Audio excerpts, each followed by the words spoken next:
1986. Nancy Robinson had been managing the upscale trailer park for 5 years, soon establishing a stern reputation, alienating some of the residents with her aggressive behaviour. Her husband John kept a far lower profile, mostly staying inside their smart double trailer or doing odd jobs around the estate. If he wasn't out working on his garden, he would spend his days in his trailer office on the computer, the shades always drawn. When anyone asked what he was doing, he would explain that he was setting up a new website for the mobile home community. But exactly what he did for a living remained a mystery.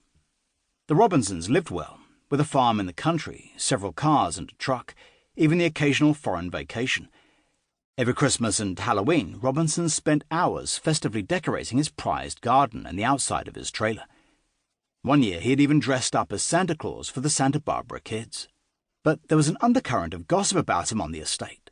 It was said that he had propositioned several female neighbours, and one 13-year-old girl would later claim that the balding Robinson had made creepy remarks of a sexual nature to her. By early afternoon, John was hard at work setting up the barbecue at the side of the swimming pool next to his wife's office. The pool was the social hub of the estate, with its reclining beach chairs and umbrellas that gave it the look of a luxury hotel. John Robinson seemed in a particularly jovial mood, wearing a golf shirt over his growing paunch and tight swimming trunks.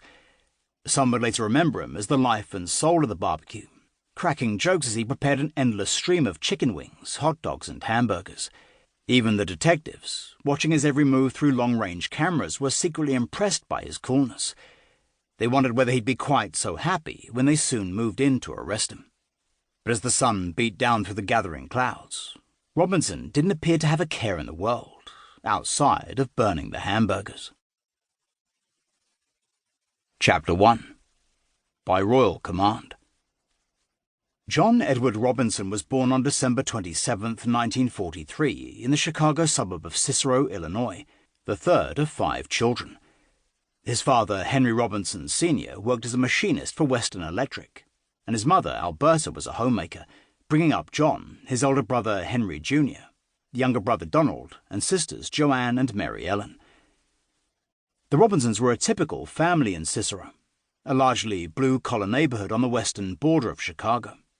Cicero has a long and distinguished tradition of crime, dating back to the Civil War. Bribery and corruption had always been rife among the police officials and politicians, who aligned themselves with criminals and prospered from rum selling, robbery and prostitution. The human scum of 100 cities swarmed in from all over the country, noted local historian Herb Asbury. Cicero became world famous as the headquarters of legendary gangster Al Capone, who ran his criminal empire from the old Hawthorne Arms Hotel on 22nd Street, just a few blocks away from where John Robinson was born. Brooklyn-bred Scarface Capone was first drafted into Chicago in 1919 by underworld boss Johnny Torrio to help run the rackets. A year later came Prohibition, and, operating out of Cicero, Capone turned illegal alcohol into a multi-million-dollar business. It took Capone just 5 years to transform Chicago into the crime capital of America, with a chain of speakeasies supplying willing patrons around the clock with prostitutes, gambling, illegal whiskey and beer. In 1924, when Henry Robinson Sr. was 8 years old, police chased Al Capone down Cicero Avenue, killing his brother Frank in a hail of bullets. A year later, Capone hit back, when the body of Assistant State's Attorney General William H. Muswigin was found dumped on a Cicero street. Capone's infamous Hawthorne Inn fortress had steel shuttered windows, electronically operated doors, and squads of fully armed sentries. It would become the blueprint for all mob hideouts in the newly popular gangster movies that John Robinson loved as a young boy. Al Capone's reign finally ended when he was found guilty of tax evasion and sent to Alcatraz.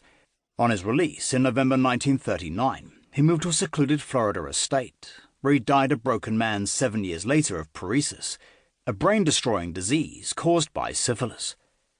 As John Robinson grew up, his parents would capture his vivid imagination with their own thrilling recollections of Capone and the Chicago gang. The mafia and corruption was still part of everyday life in Cicero, and as a small boy, John set his sights on becoming a gangster if the priesthood didn't pan out. Most hard-working Cicero residents liked the mafia, which was seen as reassuring insurance against street crime by outsiders.